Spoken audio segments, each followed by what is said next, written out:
And welcome in to the Bobby Carpenter Show. And today we got kind of a unique show set up. We got some great guests coming to you. But just to start off at the beginning here, we will not be with our guy, Mr. Anthony Frederick Schlegel. He is indisposed. He's got some legal things that are going on, very important matters that he's going to be tending to. So he left me here at the controls to be with you.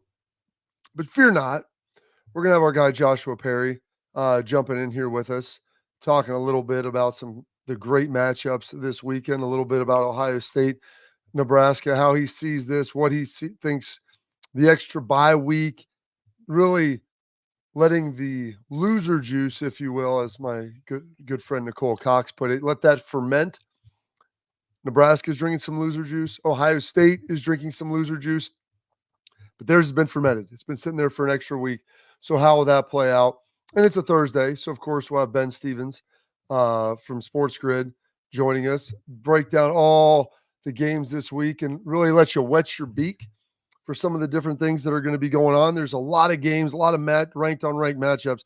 So very, very excited about everything that's going to be transpiring and what we're going to be seeing here. So it's big time stuff. Where do you want to start? Where do I want to start today? All right, let's start with this. Jackson Arnold, quarterback of Oklahoma. People think, okay, what does that matter? Quarterback at Oklahoma.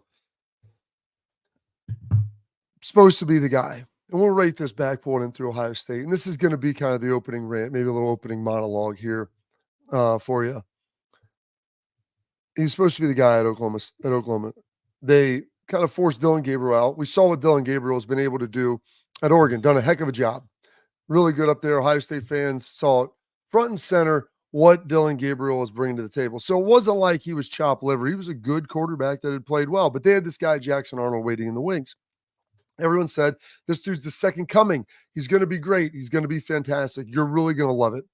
You're going to love what he brings to this Oklahoma Sooners offense. You know, it's Caleb Williams 2.0 before he left and obviously went to USC where he won a Heisman. So all of a sudden, they're playing, they start struggling. And Jackson Arnold played okay, didn't really play great. And Sooner fans began to question, what's going on? You know, what are we doing? You know, is this the right decision? Maybe it's Jackson Arnold. Maybe he's the one. Well, the reality is Oklahoma, they had some issues on the offensive line, had trouble protecting. They had like their top 4 and 5 wide receivers out when you go back to Bedlam and everything else and what they had ultimately done. You know, they had some issues. And so they weren't a very good football team. And it always gets dumped at the quarterback's feet. And right, wrong, or indifferent, it doesn't matter. But that's ultimately what they do. And so it falls at the quarterback's feet, and they end up making a move. They make a switch. They bring in Michael Hawkins, another young player, a little bit maybe more athletic, but he doesn't really do a whole lot more for them. Their offense is still struggling. And so Brent Venables does something because everybody thought Jackson Darnold done. He's out. He's going to be in the transfer portal. He's not coming back this year. I'm not sure as to the amount of games that he had exactly played, probably more than 5. So this year was probably a wash anyway. But why? I'm not. A lot of guys now, I'm getting in the portal. I'm not coming back. I don't want to risk getting hurt, doing anything else. I'm going to go somewhere else where the grass is greener. I give Jackson Arnold a lot of credit because they're going back to him this week. Oklahoma's got a tough matchup. They're going to be taking on Ole Miss in Oxford. They decide to go back to Jackson Arnold. And Jackson Arnold responds. And he's going to play. And in an era now in the transfer portal where as soon as guys get benched, they're looking around, trying to figure out where's the grass greener? Where can I go? Coach doesn't believe in me. I'm out of here. I'm out of 5,000. Let's go find someone else. There's a better place for me to ultimately go to show my wares, to show what I'm able to do. Jackson Arnold stepped up, came back, getting the job done, going to play. Will they be great? Probably not. Oklahoma's a flawed team this year. But I do have an immense amount of respect for a guy who in this era where it's so easy to go somewhere else and not really fight for anything, choosing to stay, choosing to fight, maybe he ends up leaving at the end of the year. And I'm more okay with that. but leaving your team mid-season because like things didn't go your way or you got benched, I mean, my goodness, I've got zero tolerance for that. Sports is supposed to teach you elements in school that you can't learn in the classroom. And I understand college football is big business, but whether you're playing little league, middle school, high school, or even in college, it's preparing you for life, for the hard things that are going to happen that you can't just turn and run away. You don't tuck tail. You don't find somewhere else that might be better, a greener pasture. You choose to stay there and you fight it out. And so in an era now where it's really easy to criticize everybody because guys open themselves up to criticism in a big way, Jackson Arnold is choosing to stay. And so I give him a lot of credit. I'm happy for the kid. I'm glad that he's getting another shot. Hopefully he does something with it. Hopefully Oklahoma gets a little bit healthier and they can pull an upset or two. I know this foray into the SEC is not what they envisioned it being, but stayed. He's getting another crack at it. That means him and Brent Venables, they must have had an open line of communication. They must have had good dialogue. So I tip the hat to the coach as well for being able to handle that. But well done out of him. Now, so that Jackson Arnold, he earned a fan right there. He earned a fan in me. And so, you know what? Got people, lots some friends that cover Oklahoma, some different things like that. But if they're playing a game and their outcome doesn't directly impact Ohio State or anything else, dude, I'm all in on Jackson Arnold, and I like that kid, and I'm cheering for him now. He's got a fan.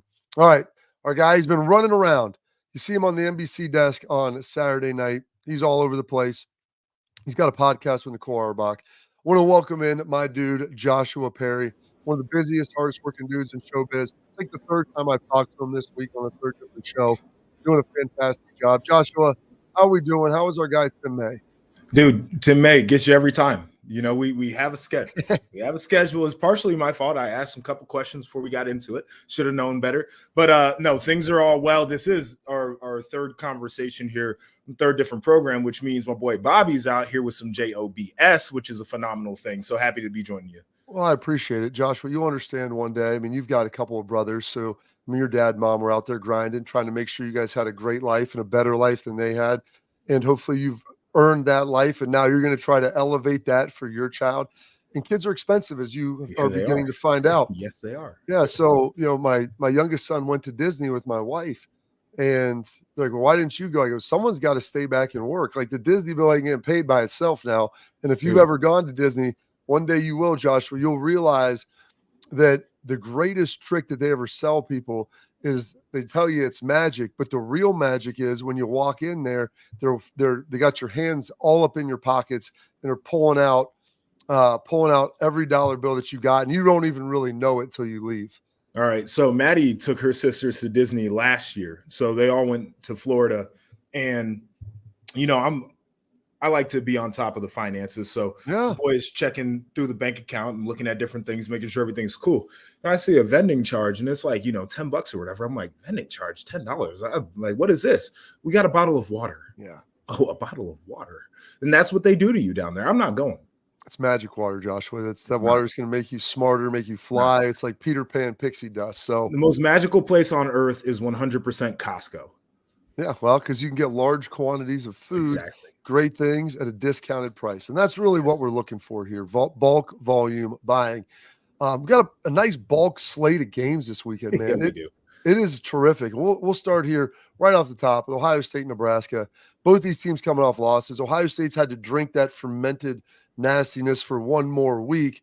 Nebraska got the break speed off them by Indiana. I did not see that coming. I'm sure they'll play better. What are your thoughts heading into this game this weekend?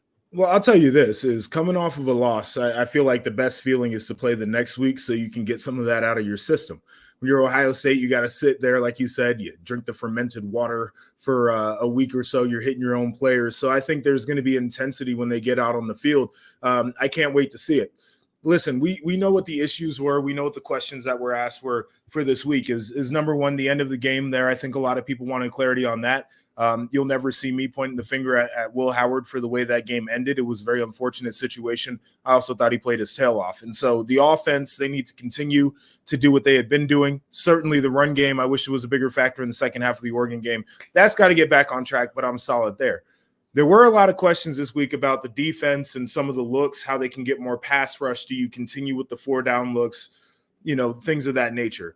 That is a legitimate thing I'm going to be looking out for this week. And in particular with this Nebraska team, Dylan Raiola has shown that if you can get some pressure on him, he's a freshman. He can get flustered, right? Like, he's a guy who hasn't necessarily played his best ball over the last few weeks. I think this is an opportunity for Ohio State defensively. On the Nebraska side of things, just about everything that went wrong could have gone wrong for them. They couldn't stop a nosebleed in terms of their defense, and I was totally shocked by that, but seems like they're a little bit wounded right now, and it's an opportunity for Ohio State. And as I mentioned, offensively, turning the football over, couldn't probably get into the run game the way they wanted to because they were down so much by the end of the first half. Vulnerable, right? Like, this is 100% an opportunity for Ohio State. And Bobby, I'll leave with this. One of the most interesting things about this game. So we're sitting there at the beginning of the year and we're saying, oh man, this could be a 7-0 Nebraska coming into the horseshoe to play 7-0 Ohio State.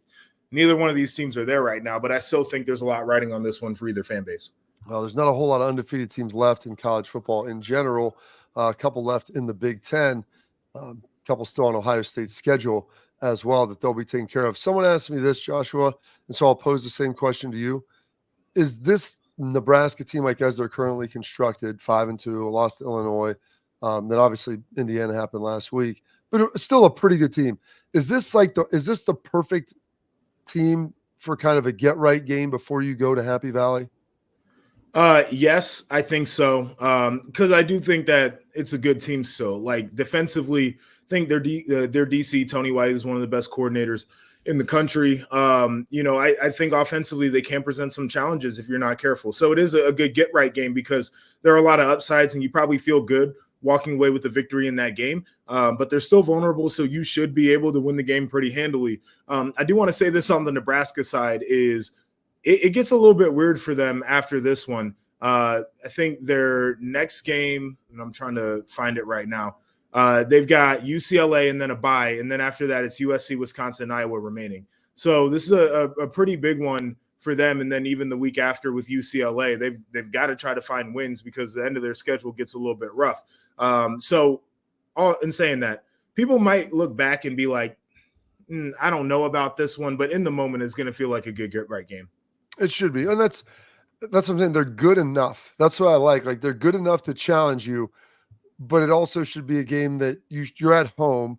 Yes. You have a much more explosive offense, but their defense, they had a top 25 defense. They did. It's a good defense. Yeah. Like, coming in. They got good guys up front. Like, the interior of their defensive line is pretty good. Like, those guys are going to challenge.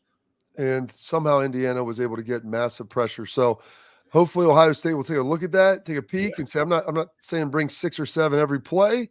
Like, let's mix it up a little bit. Let's stem the front, do some different things that can, make it a little bit different. All right, Josh, I'll put a pin in that. I want to take a quick break. 5 or 6 minutes afterwards, I want to break down. There's a ton of other games this week that are really stinking good. They're going to have an impact on the Buckeyes. So in the national championship playoff race. So we'll take a look at that. Before we get out of here, I want to tell everyone out there about our friends over at Export Mouthguards. We were talking to them yesterday about it, what they're able to do, protect what matters most with the Export Guards, designed by NHL team dentists, utilized by professional athletes. They'll protect both your teeth and your brain. Here's the thing. Export Mouthguards, they got 3 layers of custom protection, patented use of carbon fiber. They 3D print these things right to your grill so they fit snug like a glove. They absorb the impact, so it's better protection, better performance, max comfort, clear communication, so you can focus on the game, not on the gear. Don't take chances with your safety. Go to exportguards.com/Bobby. You get 15% off. Make sure you protect what matters most. Export. More with Joshua Perry coming up next.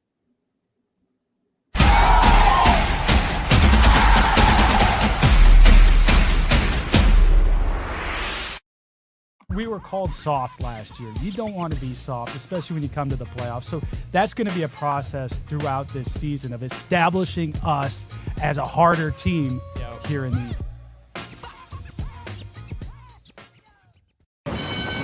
They're off in the Kentucky Derby as Authentic takes them around the far turn.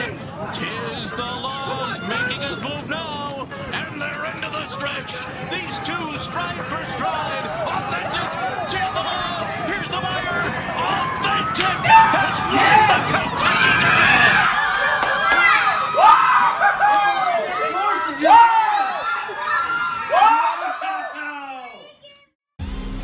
don't buy into this nonsense, this conspiracy nonsense that he's got his money and he's dogging it.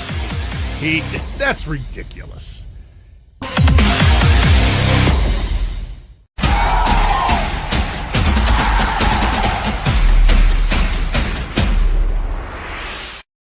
All right, back with our guy, Joshua Perry, NBC desk, Saturday evening. Go check him out. He does such a tremendous job there. So, Joshua, another big game. A game that normally you guys would carry. This one's going to be at MetLife, though. The Notre Dame Fighting Irish taking on the Navy Midshipmen. I know you have played Navy in your career. Notre Dame plays them very frequently. In the last decade, Navy snagged them a few times. This Navy team is really good. Potential CFP buster there as an auto qualifier as the fifth school. Like, does this game have any upset smell to it to you? It does. And I'm not sure that Navy can pull it off. I think the spread is 12.5 right now. Last time I checked, I think they can certainly cover that. Here's the thing people need to know about Navy. So when we prepared for them in 2014, we went through practice as a defense without using a football, because it's not about where the ball is. It's about people doing their job. Triple option can trip you up if you got one guy who's out of the gap. So we always had a player that tackled the dive every play. Didn't matter if the dive was actually where the ball was. Somebody tackled the quarterback. Somebody tackled the pitch. That's how you do it. As you mentioned, Notre Dame has played this team. They're familiar with them. They have a plan for it. Here's the difference with Navy this year. They will line up in their typical wing formations. Then they will burst out into a regular spread formation. And they're throwing the football on average about 12 times a game. It becomes different when you have to shift your mentality, because for 60 minutes, you're thinking you got to stop the triple option, just do your job. Well, now there might be 15 minutes in that game where you got to shift your mentality to be able to play traditional defense against a regular offense once again. And they're getting into it via shift and a pre-snap look. It's tricky, and they are a good football team. I certainly think Notre Dame is better, but they're banged up defensively. I still hold out questions about Notre Dame's offense. Riley Leonard has been better, but I think most of his shots have come when they can scheme guys wide open. They can continue to do that. They've got no problems, but maybe an upset, but definitely I feel like Navy's going to keep this one close against Notre Dame. And here's why I think it'll be close. You mentioned Riley Leonard. Notre Dame is essentially running like a similar offense, just out of the shotgun with Riley Leonard. They'll throw it a little bit more, quick game, some play action, but they want to run it 30 to 35, maybe 40 times. So does Navy. It'll be a quick one. But in doing that, Joshua, I don't feel like they'll ever be able to get that 2-score buffer lead to where you can force them out of it. So like this thing's going to come down, and you do not like that if you're playing a team like that in the fourth quarter and it's going to be tight. I just wanted to say this real quick. The quarterback for Navy, Blake Horvath, I believe he's a Central Ohio guy. So shout out to him. Absolutely. Doing a great job out there. And that's the key in that triple in the wing tee. If you can have a quarterback that can throw and is like a big physical run threat, that opens up a lot, because then he's running through tackles of defensive backs and you have to play the pass. Like, he's been the key for them to be able to do that. Speaking of quarterbacks, like Illinois, you and I have talked about this at length. Like, they've got one loss on their schedule to Penn State at night in Happy Valley. It's a tie game. Should have taken the lead before half. They do not fall 21-7 the Nittany Lions. They're going out to Oregon. Luke 𝗟𝗡, I think, is going to have to play the game of his life for them to win. But I think this Illinois team, there's something to them. I don't know if they can pull it off. They're big dogs, but I think this game's going to be a lot closer than people think. It's a tricky game. And here's the thing about Illinois is, from a defensive standpoint, they have not been stingy this year. They're like bottom third in the conference in a lot of the defensive ranks. One thing they have done very well is they've taken the football away. And I think if they can be like +2 turnover margin in a game like this, it certainly gives them a better path. One of the reasons why they were able to beat Michigan a week ago is because of a fake punt. They're going to have the opportunities to try to steal possessions in this football game. The flip side of that is, as we know, Dan Lanning is a maniac, aggressive in terms of his approach to in-game coaching. He's going to try to go for fourth downs too. If you're Illinois, every one of those opportunities has got to be over for Oregon. They can't convert and maintain possession of the football. So I think it's a very narrow path here. I agree with you, Luke 𝗟𝗡. He's had his moments this year where he's looked really good. Also against Michigan, he's about 50%, threw it for 80 yards. So they ran the football pretty well. He's going to have to play well. They're going to have to take the football away, and they're going to have to win this battle about possessions and where they're stolen in this ballgame if they want to win. All right, and there's a couple other games I want to get to, but probably the biggest one here Missouri, Alabama. It seems like it's almost an elimination game for each. Kalen DeBoer, potentially his third loss in 8 games. They're at home. It's homecoming. Missouri's beat up. There's no Brady Cook. This Bama team just seems a little different. They make some mistakes. It's a big line, but it seems like this is one that could get a little squirrely if they don't get on them early. Yeah, Missouri, to me, I don't know, man. I've had a feeling the whole year that they were kind of fake and phony and fake. They're riding off of that Cotton Bowl victory from last year, and they had a lot of hype. But there's some games that they should have lost. Auburn had them on the ropes and just, completely messed that thing up. And Auburn, by the way, Hugh Freeze, that's a bad situation down there with those guys. I don't have a lot of confidence in Missouri, but that's not to say I'm confident in Alabama either. They don't protect Jalen Milroe very well. He's been turning the football over. They don't run it, and they allow explosives on defense. It sounds like a very poor football team to me. I think that their chess pieces are much better. I think that's how this game is going to be won. But neither one of these teams are the playoff caliber, can they win a title team that we thought they were at the beginning of the season. Penn State, Wisconsin. Does Fick have an upset in him at Camp Randall at night? He might. I think Penn State's got a couple of problems. Defensively, they're really predictable. I watched the tape, and I was actually shocked because I like Tom Allen a lot. They play a ton of cover one, man-to-man, and then their changeup is cover two. And you can basically walk out there. They don't do a lot of movement with the safeties. You walk out there, you can see single high, you can see two high, and you pretty much know what it is. You can look at the way that their DBs are aligned. They like to press when they get in a man. Lincoln Riley took advantage of that. It's just he can't finish games. I don't think he's a great coach. But offensive mind, he took advantage of it and put them in a bind. And I think that Phil Longo and Luke Fickell and company can do a similar thing. The flip side of it, their offense feels a little bit phony. Like they never just line up and say we're better than you. They put Singleton at quarterback. They put Tyler Warren at quarterback. They put Bo Perbula, the backup quarterback, in for Drew Aller, and they window dress it, they shift, they formation, they personnel you to death. But it's never, I'm going to punch you right in the teeth. And I think at some point that's got to end. The 3-game stretch Wisconsin's on right now. 17 points allowed, I believe is the number, 16 points allowed, something like that. They've been really good on that side of the ball, and I think this is an opportunity for them to make a statement at home in primetime in front of their crowd. It'd be big. And they're playing a lot better ball since that loss to Alabama. Like they've really begun to step it up, played really well against USC, Wisconsin, that is. So we'll see. There'll be a nice test for Penn State before they take on the Buckeyes there in Happy Valley next week. Final game here, 2 undefeated teams in conference in the SEC. I don't think anybody would have had these guys on their bingo card. LSU going to A&M. Both lost opening games to the season, Notre Dame and USC respectively. And where do you see this one going? Because it seems like the winner of this probably has a pretty nice path to the SEC championship. Yeah, so I've got A&M edging this one out. I believe they're playing at Kyle Field there, and that is an environment, no doubt. LSU has not necessarily been great on the road under Brian Kelly either, so that factors in. I think these are 2 defenses that have steadily gotten better as the season's gone on. For LSU, I don't know if I trust it as much as I trust what Texas A&M has going on that side of the ball, but I also trust Garrett Nussmeier a lot more than I trust Connor Wegman for A&M. So there's like a definitive battle here. LSU wants to throw it around the yard. A&M's going to try to run it. I think they're 2 defenses that are trying to find their stride and hitting them a little bit as of right now. So I do think it's a close one. I think the environment comes into play. And here's the other thing for A&M. This is one of the biggest games in their history, not to sound dramatic about it, but they have an opportunity to win this. They'll be in control of their ability to go to the SEC championship game, and that'll put a lot of stakes on their matchup with Texas at the end of the year. And for folks who aren't super into the history of the game, that was one of the most heated rivalries in college football, and it went away for a while. It's renewed this year. I think that really matters to both of these teams, and in particular, A&M has an opportunity to handle business and make the stakes really high for that game. Yeah, it's going to be really interesting, Joshua, to kind of see how that plays out, how it breaks, because, I mean, that albatross for LSU, like that USC loss felt good at the beginning of the season. I mean, if USC goes 7-5 and that is one of your 2 losses, then just dragging you down, going to be pretty rough, going to be pretty bumpy.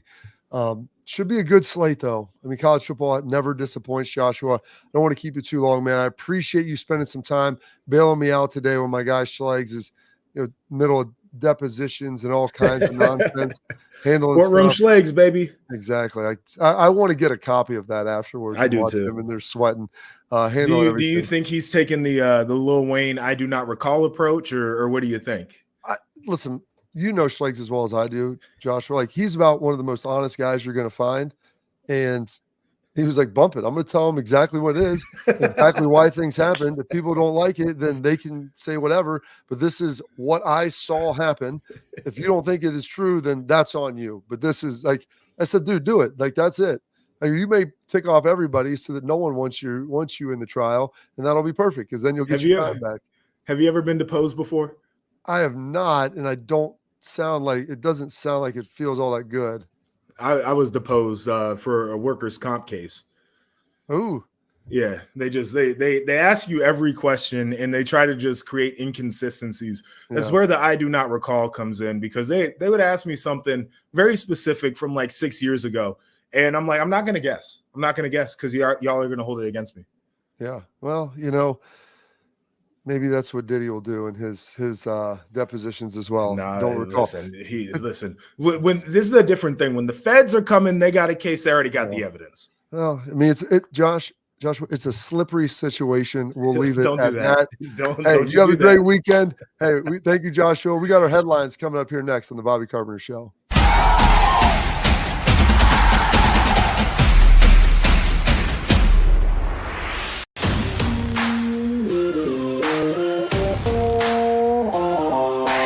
Hey, what's up, everybody? This is Bobby Carpenter. I want to give a huge thank you and a shout out to Affinity Whole Health, the leaders in the testosterone replacement industry. I've been on a testosterone replacement program for a few years right now, and I've got to tell you, it's been an absolute game changer. Affinity Whole Health has allowed me to be the best version of myself, both mentally and physically. I loved how easy it was to get started. I booked my free consultation, met with my prescriber, checked my numbers, and Affinity Whole Health designed a program that was customized to fit my needs. So I'm telling you guys, if you have low energy, you want to get rid of that spare tire around the waist or take it to the next level in the bedroom, Affinity Whole Health is the place to get started. So don't wait any longer. 5 minutes of your time, book your free consultation. You're going to love the way you feel.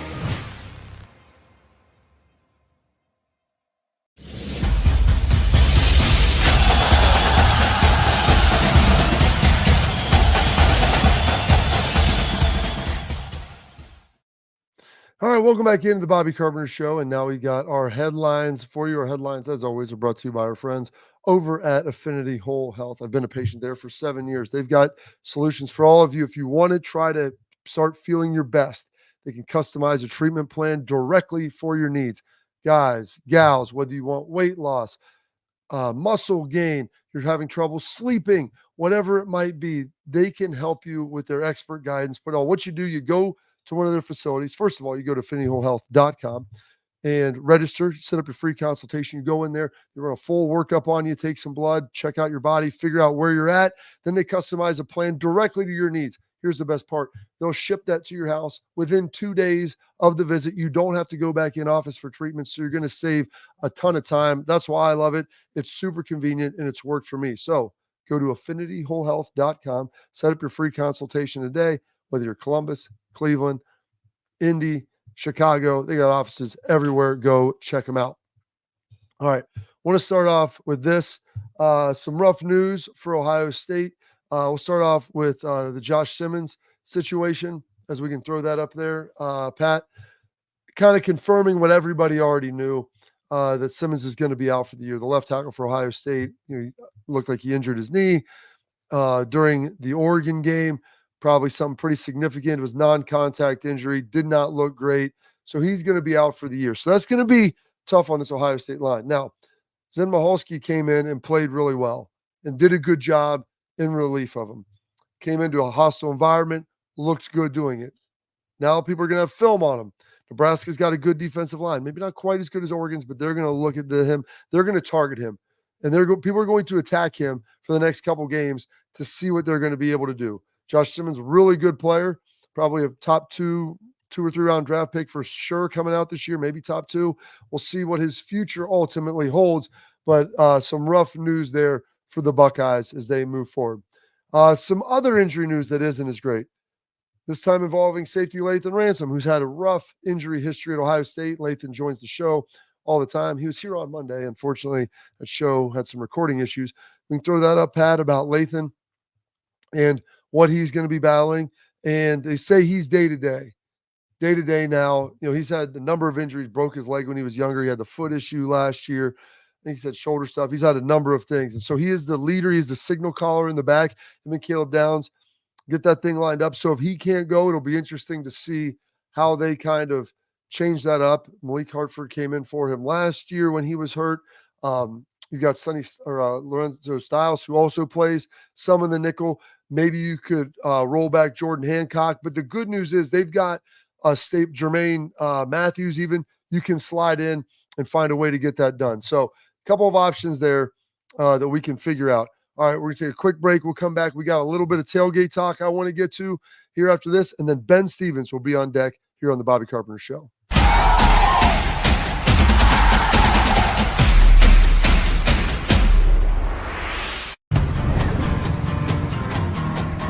Building a home for the people who are worth it. Stepping out, throwing in a line, and dropping the tailgate for a picnic. And finding far-off campsites with the people you're closest to. Upgrade your truck, Jeep, or Bronco with over 1 million parts and accessories. And bring your truck to life. Real Truck. All right, welcome back in to the Bobby Carpenter Show. Excited to have you joining us again. We've got Ben Stevens on deck from Sports Grid Radio. Does such a tremendous job. Going to be ready to go. Whet our beaks. Give us a little appetizer for the weekend. Maybe a way to make some cash and get us going. All right. In the NFL, you always have best of your college teams. Guys have pride in their schools. And make no mistake about it. You know, when you're playing there and you're a Buckeye, there's Buckeyes everywhere. And everybody always wants a shot. You get these big games. You're always putting bets on them. And people usually expect Ohio State to win. Well, Tyquan Lewis, defensive end for the Buckeyes, playing out with the Indianapolis Colts. And DeForest Buckner, defensive line mate of Tyquan, just right on the inside there. Well, he's an Oregon guy. And so as you look at this of what he ultimately did, Tyquan went to the podium, went to the presser, and this might be one of the best bets that you're going to see as you look at this, as they pop it out and you take a look, and Tyquan Lewis is underneath the duck, wearing the full mascot. Usually a lot of times you end up wearing maybe a shirt, maybe a jersey. I've seen a helmet. I'm going to be honest. That is the first time that I have ever seen someone wear a full mascot costume. I'm not sure where he got it. I'm not sure where it came from, but kudos to him for being able to have that, being able to pull it off, and sticking to his guns, because that's a painful bet sometimes when you have to go up there, wear someone else's clothes. Even worse when you're wearing a full-on mascot, the duck. You look like stinking Donald Duck up there, just wearing a little bit of green and ready to go with the little sailing mascot or whatever the heck you got on, the little cape. But that's our tailgate talk today. It's brought to you by our friends at Real Truck. Real Truck has an unbelievable offer for you right now. Keep talking about this. They do a great job. They can outfit your truck, your Jeep, your Bronco, whatever it is. You go to realtruck.com. You spend $100, you get a free hat. How great is that going into the holiday season? $100, realtruck.com. Use promo code Bobby at checkout. Spend $100, get the free hat. Love it. My truck's souped up from Real Truck. Make yours too. Bronco, Jeep, whatever it is. We got Ben Stevens, Sports Grid Radio, coming up next.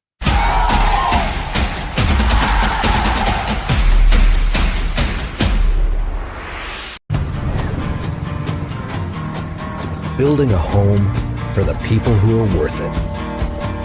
Stepping out, throwing in a line, and dropping the tailgate for a picnic. And finding far-off campsites with the people you're closest to. Upgrade your truck, Jeep, or Bronco with over 1 million parts and accessories. And bring your truck to life. Real Truck.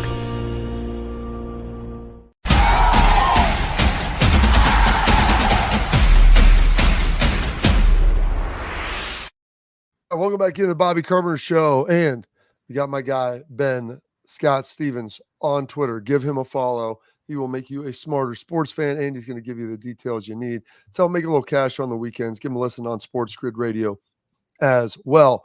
Ben, we got a great slate of games, as we always do. Mm-hmm. Last week was tremendous. There's a lot of fun stuff. We're now finally getting in the weeds. That November 1st, when the calendar flips over, you can almost taste the playoff football, and it tastes good. We got a big one tonight, kind of under the radar sneaky game with Syracuse and Pitt. Pitt undefeated, Syracuse only one loss. What are your thoughts on that one, big guy?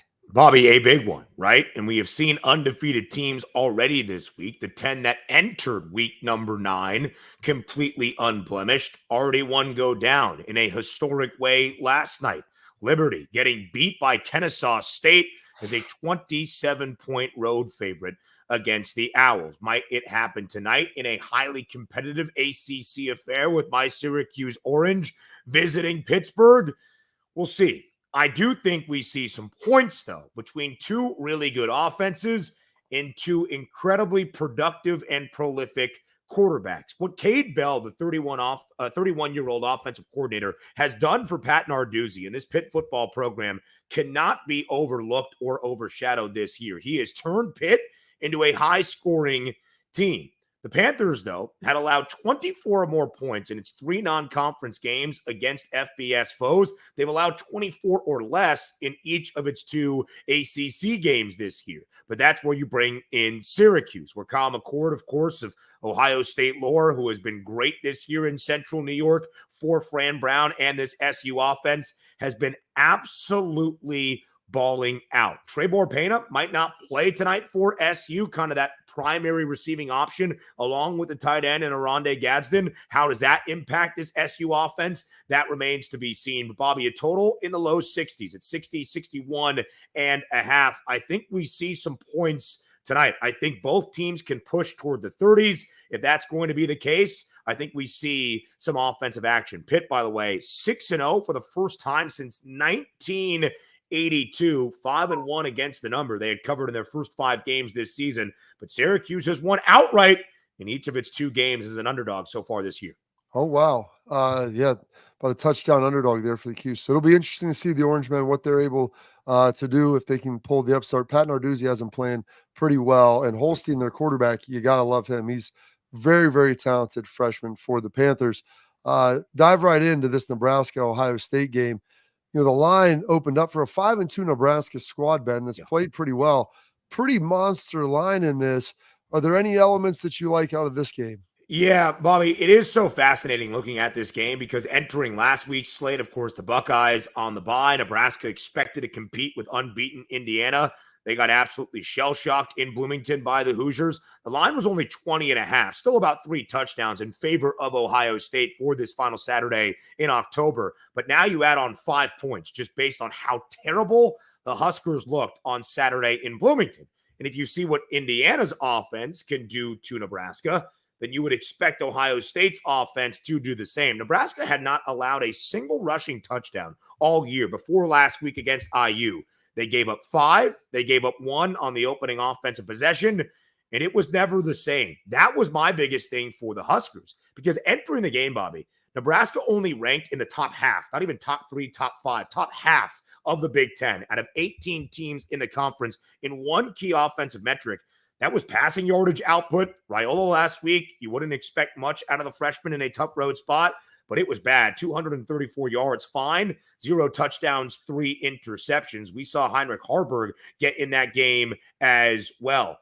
And Ohio State is as good of a defense as Indiana and more than likely better. IU really good on the defensive side of the ball. Here's the main concern for Nebraska. Do I think they can lose this game by 3 touchdowns but cover the number? Fine.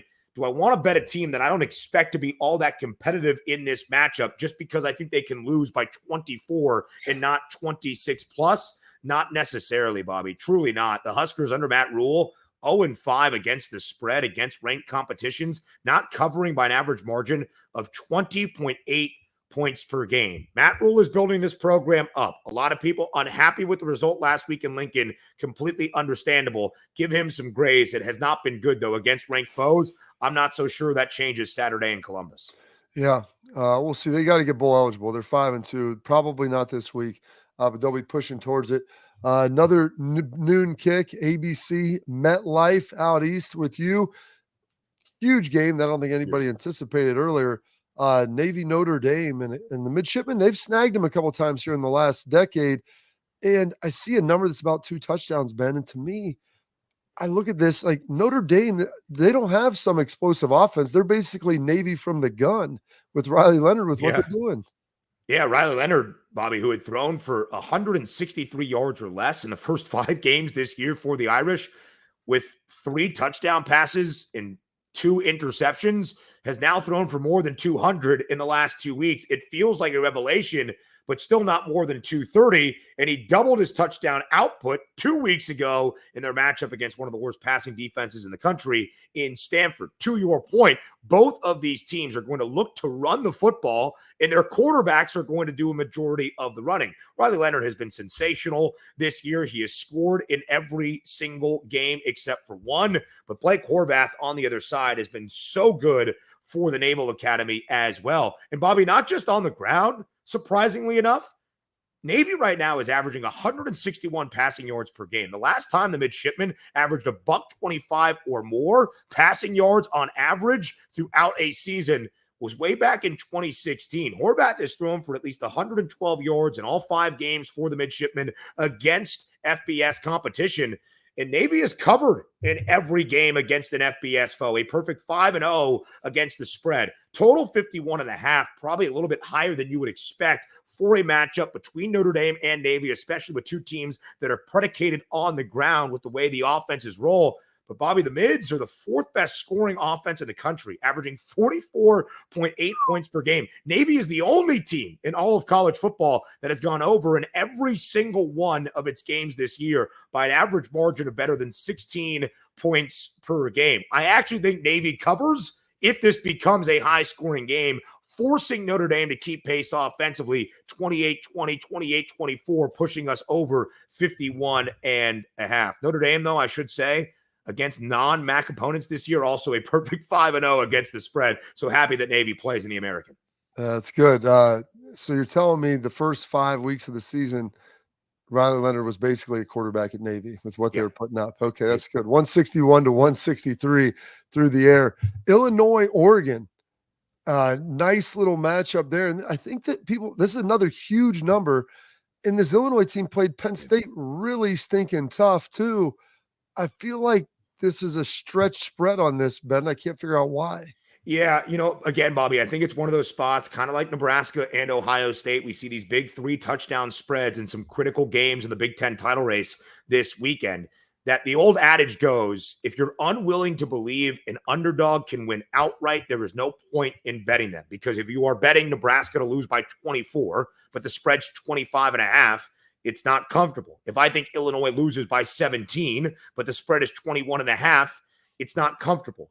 Now, I believe in the Illini as an underdog with Burt under Brett Bielema. They are 16-8 against the spread as an underdog, a perfect 4-0 ATS this year as a dog with 3 outright wins, including last week against Michigan. Love that spot for Illinois, and they took advantage at home in Champaign. They've got 10 wins outright as an underdog with Brett Bielema since the start of 2021, one of 4 Power 4 programs that can claim that over the last 3.5 years in college football. I still find Illinois struggling in this matchup to at least really have an opportunity to win outright. Could it be within 2 touchdowns the entirety of the game, kind of like we saw for the Illini against Penn State when they covered in Happy Valley, but we're getting 17.5?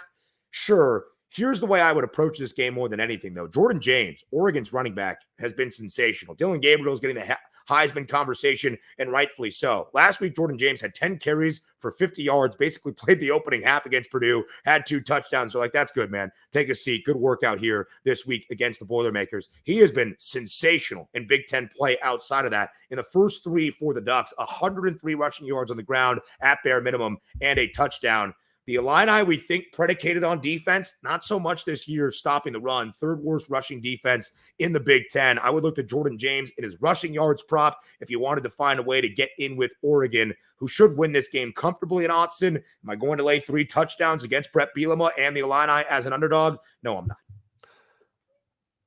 They're going to be tearing more goalposts down in Nashville this weekend.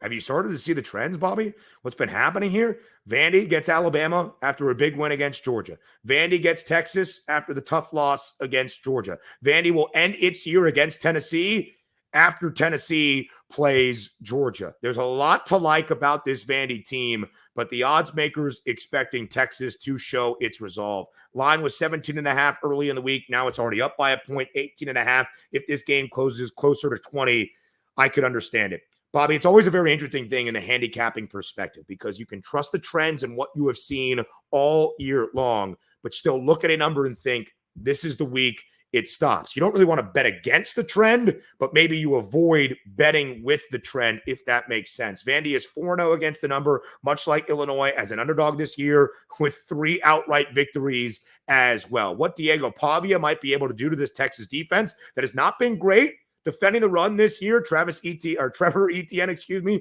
85 yards and 3 touchdowns last week against Texas. Colorado State's running back put up more than 100. Even Mississippi State, not a good rushing offense, second worst in the SEC, put up 75 yards on the ground with their leading rusher against the Longhorns. I do think 𝗟𝗓𝗩𝗘 and Vandy can have some success, who had gone over, by the way, in its first 5 games of the year, just under last week against Ball State, might be able to test this Texas defense. I don't really expect Vanderbilt to keep this game super close, though. I don't want to bet it. I don't want to lay a number with Texas. I just think this might be the week we see that first non-cover for Vandy as an underdog. The 2 undefeated teams in the SEC, Kyle Field matchup at night. Both of them have the non-conference loss to USC and Notre Dame. Pretty big implications in this. I think the winner, Ben, probably has a pretty good shot at the SEC title game. No doubt. How do you see this thing shaken out? And is this a game that I don't think many people probably had circled 3 weeks ago? Yeah, it's a really good point, Bobby. And both of these teams only losing in their season opener, have not lost in SEC play, and both have responded pretty well. There was a couple of games there, like for LSU against South Carolina, did not cover, of course, had to survive in Columbia. A&M has not looked great at times. Insert last week against Mississippi State or against Bowling Green. And I think Connor Wigman still leaves a lot to be desired. Multiple interceptions last week against Mississippi State, 3 interceptions in the opener against Notre Dame, 0 touchdowns, but also 0 turnovers in that huge win against Missouri. A&M is the favorite. It makes sense. It's Kyle Field. It's one of the best atmospheres in college football. It's College Station. A&M has been booked as a favorite, though, in every game this year, all 7, just 2-5 against the number. Everything in my core tells me that LSU is the better team. The defense is actually improving week over week. If this game was in Death Valley and LSU was even laying less than a touchdown, I'd lay the number with the Tigers. If this game was on a neutral field somehow, some way, LSU is the better football team. The 2.5-point spread in Kyle Field really does keep me off of this number. I actually kind of lean under, Bobby, as crazy as that is to say, because it wasn't all that long ago. We saw these 2 teams play 7 overtimes and A&M win 74-72. LSU's played through the under in 4 consecutive games. The defense is just really improving. They've got 24 sacks this year, tied for 7th most in college football. Blake Baker, the defensive coordinator in his first year from Missouri, has made a difference. If I had to bet this game, I don't love to bet it. I'm going to love to watch it. I would actually lean under between the Aggies and the Tigers. All right, in the last minute here, Ben, you got a best bet for the weekend, something that you really love? So here's one that I'm really keeping an eye on. Kansas State, Kansas. Sunflower State showdown over 55.5. Kansas is a wildly compelling team, a disappointing year, 2-5, their first cover of the year last week against Houston as a short favorite. But, Bobby, this KU team moves the football super well. Yeah. They've got one of the 20 best third down conversion rates offensively in the country. They are the best red zone offense in the country. 24 attempts, 24 scores. One of a few teams that have converted on every red zone appearance, like Ohio State. KU just doing so with a few more touchdowns. And K-State has not been great defensively. I do lean over 55.5, and KU had allowed a lot of points early on this season. I think Kansas State can take advantage over 55.5, Wildcats and Jayhawks. He's the best. Ben Scott Stevens, thank you so much for your time today, sir. We appreciate it. As always, tell Schlegs I miss him. I'll talk to him next week. Oh yeah, I know you're good. You need the hype man to pump you up. I don't even think I'm that smart anymore without Schlegs here. I'll have him send you some texts Yeah. just to get you feeling good heading into the weekends. Thanks for it, Ben. Appreciate it. Have a good one. Okay, Ben Scott Stevens, give him a follow on Twitter at Ben Scott Stevens. Check him out. Sports Grid Radio on SiriusXM does a terrific job. All right, coming up next, we'll wrap up the show.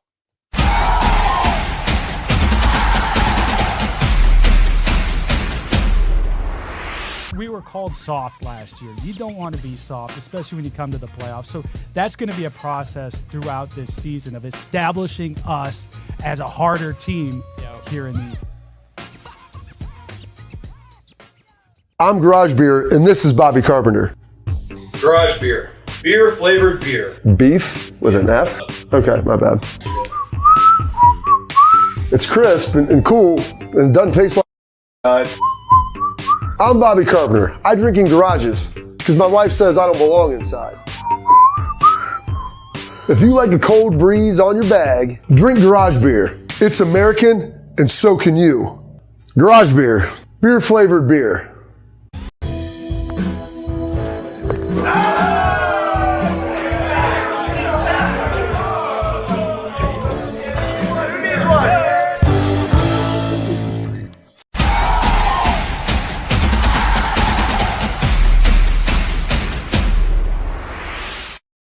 All right, final segment of the show. Please continue to like, subscribe, leave comments. We'll get some great comments from you tomorrow. Schlegs will be back tomorrow. Get into that Nebraska Ohio State game a little more, talk a little bit more about some of these big games this weekend. And there's some big news in college football. James Franklin did something that was remarkable. We'll talk about that. So stay locked in here. We'll see you tomorrow live at 12:30.